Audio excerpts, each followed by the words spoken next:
Hello everyone, welcome back to my channel Ankita Law Centre. और आपको सबको पता है कि हम सब यूजीसी नेट का बहुत वेट कर रहे हैं रिजल्ट का। बट मैं आपको एक बात बताना चाहती हूँ कि जब रिजल्ट को आना होगा ना, वो आ जाएगा स्टूडेंट्स। मैंने आपसे पहले ही कहा था ये बात कि आपका एग्जाम जो है इट्स लाइक 30th को जब कंडक्ट हुआ है एंड 5 to 6 अक्टूबर आपके एग्जाम्स पूरे फिनिश हुए हैं। It will take a month, 2-3-4-5 दिन ऊपर नीचे हो सकते हैं, ठीक है। सो अराउंड आप लोग, आई टोल्ड यू कि 3 to 4 अक्टूबर तक वेट कीजिएगा, आपका आ जाएगा। टुडे इज 1 अक्टूबर, कल के चांसेस नहीं है सेकेंड के आने के, प्लीज चांसेस, ठीक। सो 3rd and 4th को बहुत मेजर पॉसिबिलिटी है रिजल्ट आने के। एंड लाइक 1 मंथ तो आप देंगे ना, थोड़ा सा इम्पेशेंट मत हुइए आप, ठीक है। बट कट ऑफ का जो एनालिसिस आपको बताया गया है उसके अनुसार आप अपना रेडी रहिए रिजल्ट्स के लिए। Then second thing is that students का एक क्वेश्चन ये है कि क्या हमारा जून साइकिल डिले होगा। देखो, द मोमेंट आपके रिजल्ट्स जो है आ जाएंगे, पीएचडी का अलग काम स्टार्ट हो जाएगा, everything will go on the track.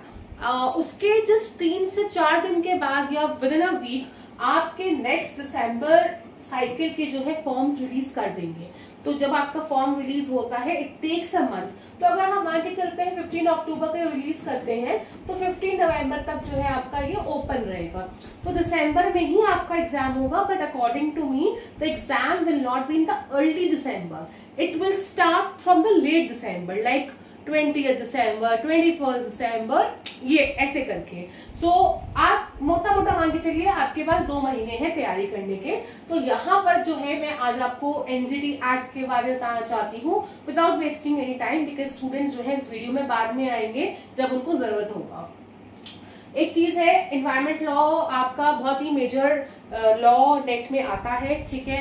And you can expect 3 to 4 questions यहाँ से बिल्कुल आराम से एनवायरमेंट लॉ से। एंड एनवायरमेंट लॉ में भी एनजीटी एक्ट से एक क्वेश्चन तो आना ही आना है, 2 भी आ सकते हैं। So it becomes very very important for us to cover NGT act, तो कभी नहीं छोड़ना, ये चीज ध्यान रखिएगा। सो ये आपका एनजीटी एक्ट कब आया था, कैसे आया था, लेट्स स्टार्ट विद इट। इसको हम करते हैं, देखते हैं।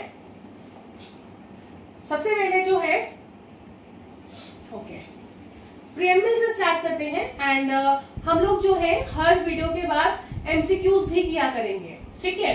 So this is your NGT act 2010, this is your NGT act 2010, 2010 का है। फिर उसके बाद आपको इसकी डेट लर्न करनी है 2 June 2010, which is very easy to learn, इसमें कोई दिक्कत नहीं है लर्न करने के लिए। अब यहां से क्या क्वेश्चन आता है, यहां से प्रीएम्बल से एक क्वेश्चन बहुत बार आया है जब आपका एग्जाम 18th को था, 18th of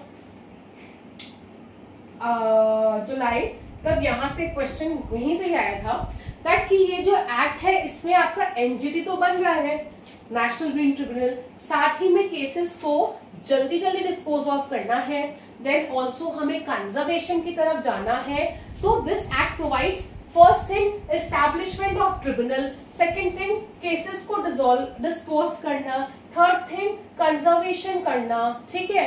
and fourth thing कोई भी रिलीफ चाहिए तो उसके लिए लीगल रेमेडी यहाँ पे है, चाहे वो रिलीफ की हो, चाहे वो कंपनसेशन की हो, चाहे वो डैमेजेस की हो। So these 4 things are there which are being covered in your NGT act, clear. उसके बाद चलते हैं after that, and now India is also a party to the decisions जो कि स्टॉकहोम में 1972 में लिए गए थे। तो पूरा की पूरा एनवायरमेंट लॉ का जो स्टार्टिंग है वो 1972 स्टॉकहोम से हुआ है, एंड स्टॉकहोम की कॉन्फ्रेंसेस का इंडिया इज अ पार्टी। तो क्वेश्चन जो आता है, जो मैंने आपके एमसीक्यूज में आपको पढ़ाऊंगी उसमें भी आपको मिलेगा, यहीं से आता है, I will let you know. And उसके बाद दूसरा एक जो कॉन्फ्रेंस हुई थी, United Nations conference on the environment and development, held at Rio de Janeiro in June 1992, जिसमें India again is a party. तो एनजीटी एक्ट किन सब एफर्ट्स का रिजल्ट है। First is your 1972, second is your 1992। तो ये करेंगे, इसके बाद चलते हैं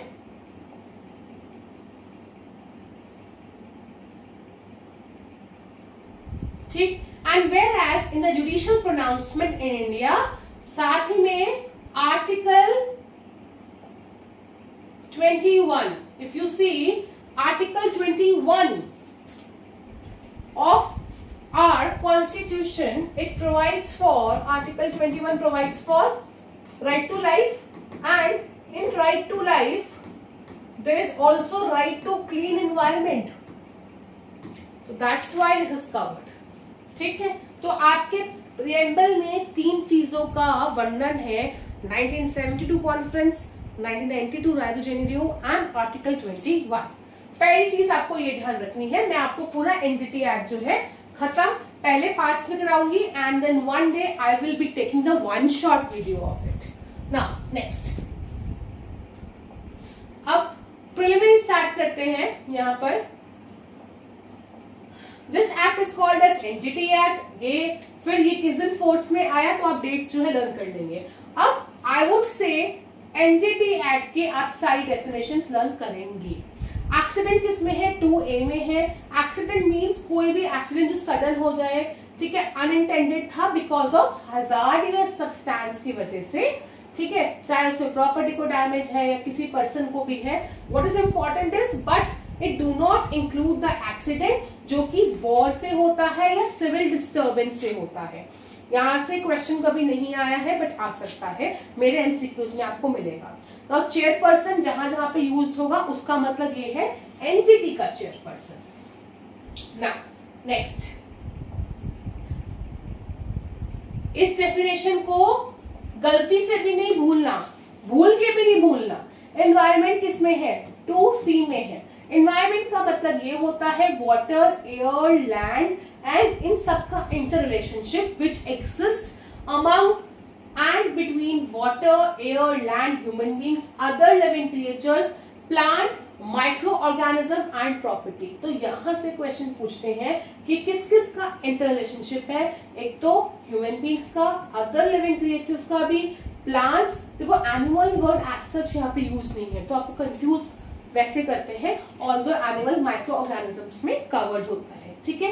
एंड इवन प्रॉपर्टी, स्टूडेंट्स को लगता है एनवायरमेंट में प्रॉपर्टी नहीं है। क्वेश्चन कैसे आएगा, ये आ भी चुका है, मैं अगर बताऊं इवन क्लैट में भी आ चुका है, that environment does not include of the following, ठीक है। तो लिख दिया ह्यूमन बीइंग, दूसरा एनिमल, तीसरा प्रॉपर्टी, तीसरा नेक्स्ट प्लांट। तो सबको लगेगा जब प्लांट है तो एनिमल भी होगा, ह्यूमन बीइंग तो है ही है, प्रॉपर्टी नहीं होगा, जबकि आंसर इज व्हाट, एनिमल्स, ठीक है। इसके बाद चलते हैं एक्सपर्ट मेंबर की तरफ। एक्सपर्ट मेंबर वो है, जब हम आगे पढ़ेंगे भी, ठीक है, जो सेक्शन 5 में अभी आपको 2D रन करना है, ऐसे रन करना, डीजे, डीजे के नाम से, आई थिंक जे में है आपका जुडिशियल मेंबर, है ना, डीजे है, DHF will see. Then next is your handling, DHLS, ठीक है। हैंडलिंग, हैंडलिंग का मतलब होता है आप hazardous substance को हैंडल कर रहे हो। This definition is not that important, you can leave it.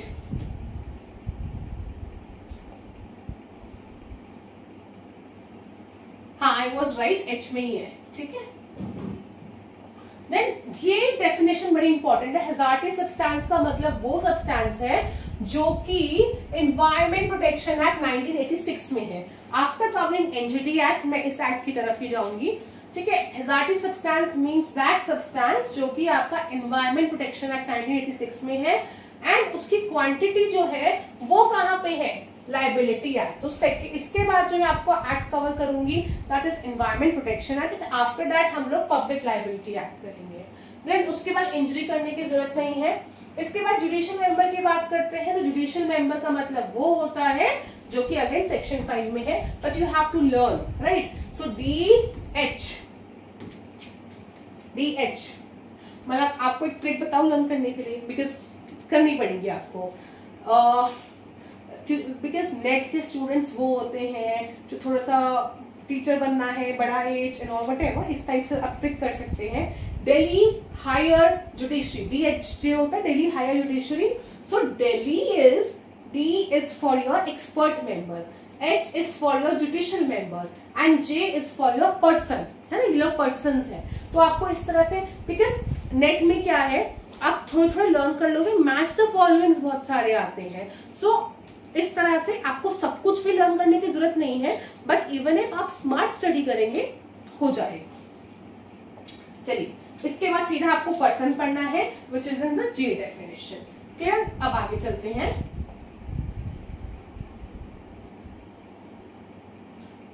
जे हो गया, then you need not do prescribe schedule, नहीं, but very important substantial question जो कि एनवायरमेंट का है, जो कि एनवायरमेंट का सब्सटैंशियल क्वेश्चन है। मतलब ये पढ़ने की जरूरत नहीं है, बट आपको 2M पढ़ना पड़ेगा ही पड़ेगा। Then tribunal is in 2N and last, उसके बाद कुछ पढ़ने की रिक्वायरमेंट नहीं है। So I have told you what all are the important. एक बार देख लेते हैं, बिकॉज मैं पूरे एक्ट में आपको क्या क्या इंपॉर्टेंट है क्या क्या नहीं है सब बताऊंगी। दिस एक्सीडेंट, यस, ठीक है। Chairperson, yes. Environment, yes. Expert member, yes. Then handling करने की जरूरत नहीं है। Hazardous substance, yes. एंड इसका पूरा मटेरियल, पूरा, इवन एनवायरमेंट का भी पूरा मटेरियल, जिसका मैं पूरा बोल रही हूं तो पूरा करना है। देन जुडिशियल मेंबर, इसका सेक्शन नंबर, ठीक है, only. Then person, then substantial question of environment. After tribunal, then workman की जरूरत नहीं है। अब एक चीज और है, ये बोलता है कि जो यहाँ पे डिफाइन नहीं है उसके लिए हम वाटर में जाएंगे इस एक्ट में, देन एक इस एक्ट में जाएंगे सेस एक्ट में, फॉरेस्ट कंजर्वेशन थर्ड हो गया, एयर वाला एक्ट चौथा, एनवायरमेंट प्रोटेक्शन एक्ट पांचवा, पब्लिक लायबिलिटी छठा, बायोलॉजिकल डाइवर्सिटी एक्ट सेवेंथ। इन सब एक्ट्स में जाएंगे, राइट। अब इन सब एक्ट्स के आपको even this you should know, even you should know कि इसका ये क्या है, इसका ये क्या है, इसका ये क्या है। The reason behind is that students, क्योंकि एग्जाम में पूछते हैं, इवन जो आपका 18 जुलाई का एग्जाम था वहां पे 4-5 एक्ट्स की डेट पूछी गई थी। तो ये भी पूछ सकते हैं एग्जाम में आपसे दैट कि यहाँ पे कौन कौन से कवर्ड हैं बेयर एक्ट्स एंड इस सब की डेट्स भी। क्लियर? तो this is our introductory video जिसमें आपको सेक्शन 2 तक पढ़ाया। जो मेरी एनजीटी की सेकंड वीडियो होगी उसमें हम सेक्शन 3 से लेके अराउंड 12-13 तक पढ़ेंगे एंड 3 से 4 पार्ट्स में हम एनजीटी को फिनिश करेंगे। इसी वाले एक्ट को सारा टाइम दूंगी मैं। साथ ही में आप कुछ एमसीक्यूज की तरफ चलते हैं स्टूडेंट्स।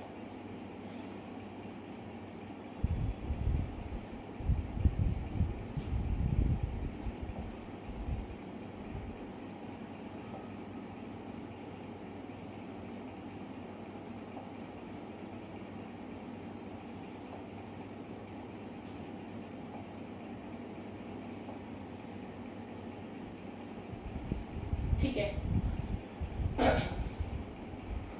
अभी तो हम 5 क्वेश्चंस ही करेंगे, right. So this is the first question that the preamble of NGT does not contain which of the following conventions.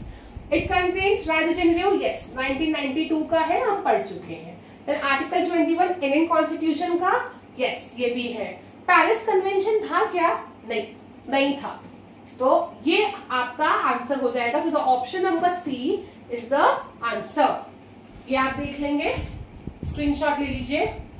Now question number 2 पर चलते हैं। That the hazardous substance under the NGT Act means the substance which is defined in किस section में? अब मैं आपको बता चुकी हूँ ना, डिफाइंड कहाँ पे, इसमें डिफाइंड नहीं है, इसमें hazardous substance कंटेन्ड है। और वो बोलता है hazardous substance वो सब्सटेंस है जो कि एनवायरमेंट प्रोटेक्शन एक्ट 1986 में है और उसकी जो लिमिट्स हैं वो पब्लिक लायबिलिटी इंश्योरेंस एक्ट में है। तो इससे समझ में आएगा आंसर इज सी, राइट। तो ये देख लेंगे। एक्सीडेंट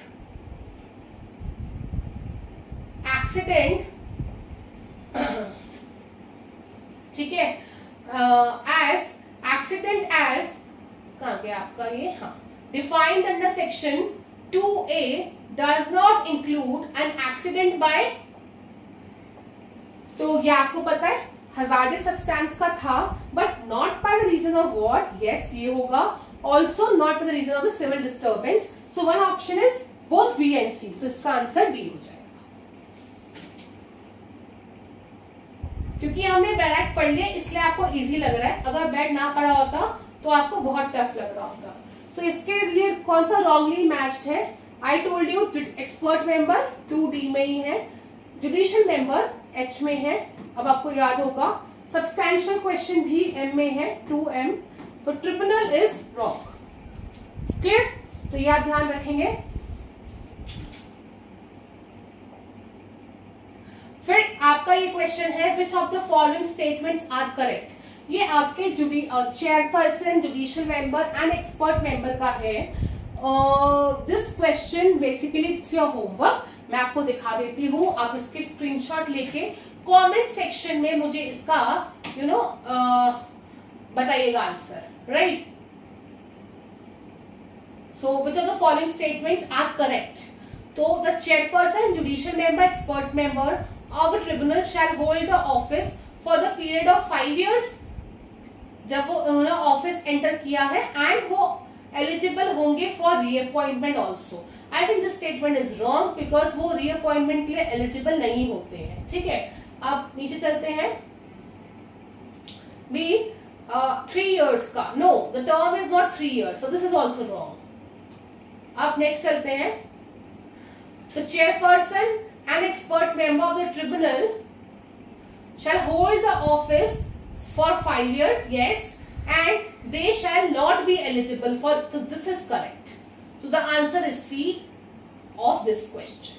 अब आपको कमेंट सेक्शन में कुछ बताने की नीड नहीं है, बट कमेंट सेक्शन में प्लीज एक चीज बताइएगा कि क्या आपको जो ये वीडियो है नेट के हिसाब से यूजफुल लग रही है कि नहीं। ठीक है, so it will let me know कि मुझे आगे कैसी कैसी वीडियोस और लानी है for the sake of students. That's it, thank you everyone.